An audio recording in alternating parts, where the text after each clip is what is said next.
দিদি কি হয়েছে রে? তোকে খুব ক্লান্ত দেখাচ্ছে, তুই একটু ঘুমিয়ে নে। আমি আর ছোটদি বরং দাদুর বাড়িতে গিয়ে বসি। না না না, দাদুর বাড়ি না, দাদুর বাড়ি কাউকে যেতে হবে না, কেউ যাবে না দাদুর বাড়ি। আমিও যাবো না দাদুর বাড়ি, আমি যাবো না। তুই তো নার্ভাস হচ্ছিস কেন? তুই যে বললি দাদু ভালো আছেন। হ্যাঁ, দাদু তো ভালোই আছে। আসলে ডাক্তার কাকা না দাদুকে একটু রেস্ট নিতে বলেছে। আর তুই তো জানিস ও কেমন বকবক করে। আমি ঠিক বলেছিস দিদি, ও তো খালি মুখে কথাই কথা। মোটেও না, মোটেও না, মিথ্যে কথা একদম বলবি না। তুই নিজে কথা বলিস না, তুই কিন্তু বেশি কথা বলিস আমার থেকে। তুই বেশি কথা বলিস। আবার আমি বলি কি, তিনজনেই বেশি কথা বলো। আমি হেসে লাগলে বসে থাকবো খাবার নিয়ে, ভাত সব ছুড়িয়ে গেল। তিনটে করে আড্ডা মারতে বসেছে, আমার হচ্ছে যত জ্বালা। সব দিকে আমাকে দেখতে হবে না।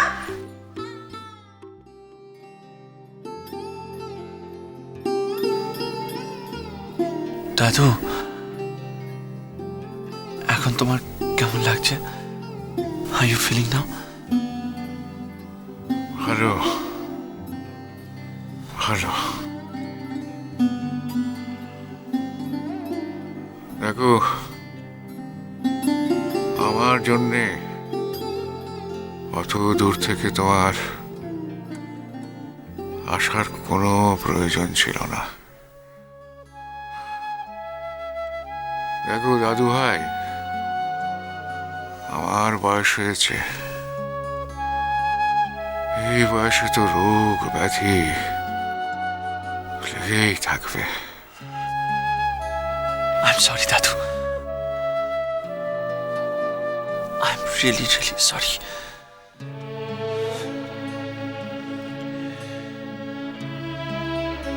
আমি তোমার অনুরোধ রাখতে পারিনি। তুমি যা করেছো চিন্তা করেই করেছো, ভালো ভেবেই করেছো। এটা তোমার আর মৌরির ভালোই হবে,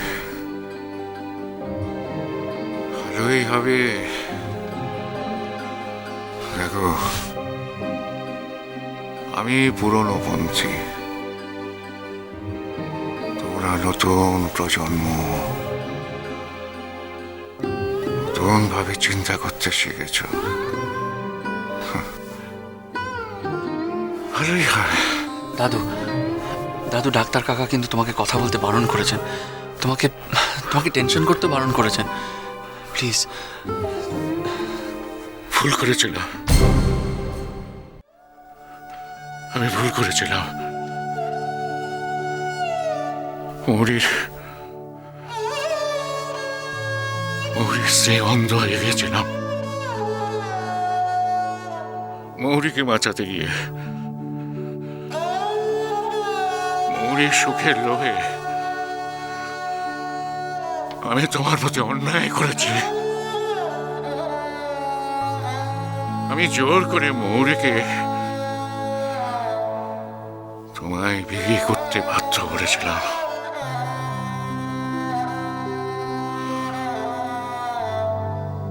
আমার ভুলে তোমাদের জীবনটা তছনছ হয়ে গেল। আমাদের পরিবারে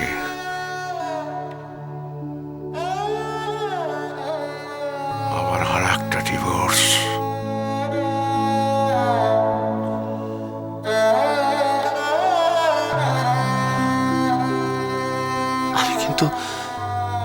আমি কিন্তু চেষ্টা করেছিলাম দাদু, অনেক চেষ্টা করেছি, অনেক।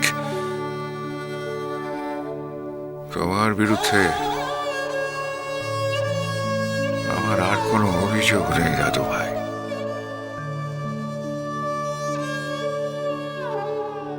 দেখো, সত্যি সত্যি মৌরির তো কোনো দোষ নেই, তোমারও কোনো দোষ নেই। তোমার ভাবনায় যেটা সায় দেয় সেটাই তোমার পক্ষে মঙ্গলকারক।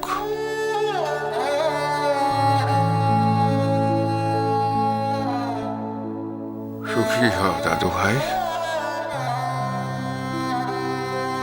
সুখী হ, সুখী হ।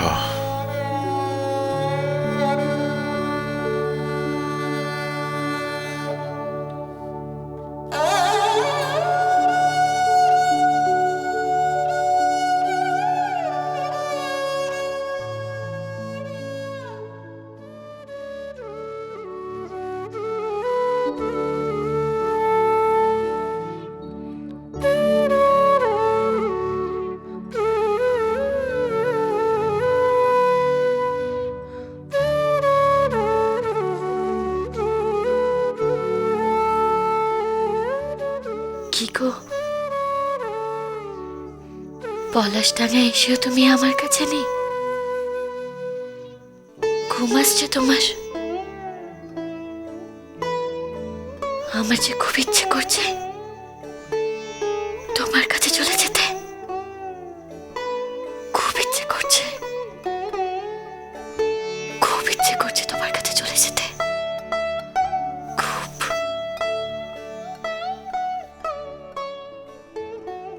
আমি আর কতটুকু করেছি তোমার জন্য?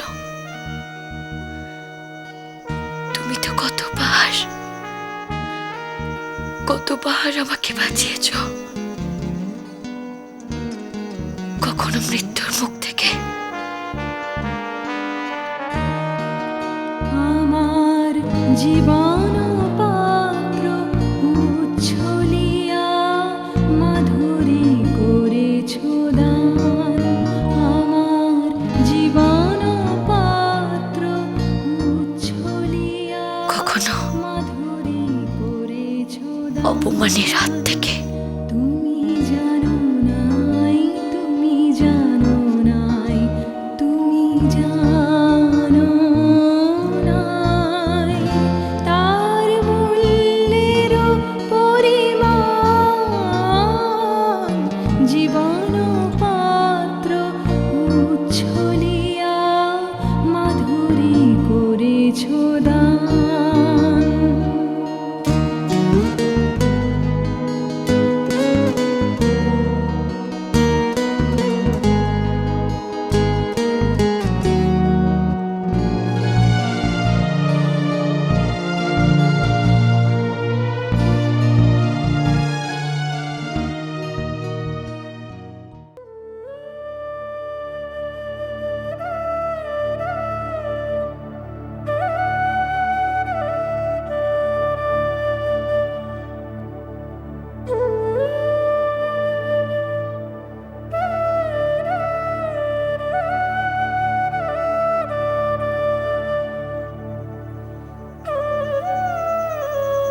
মৌরি তোমাকে কিছু বলেনি? সেই দুপুরবেলা বাবা মশার বাড়ি থেকে ফেরার পর আর ওখানেও যায়নি। ডাক্তার নাকি বলেছে ভিড় না বাড়াতে।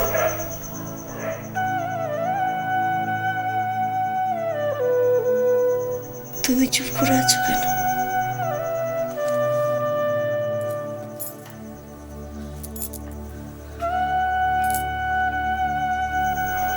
কি হয়েছে? কি লুকোচ্ছ আমার কাছ থেকে? লুকিয়েছে তোমার মেয়ে নিখিল এসেছে।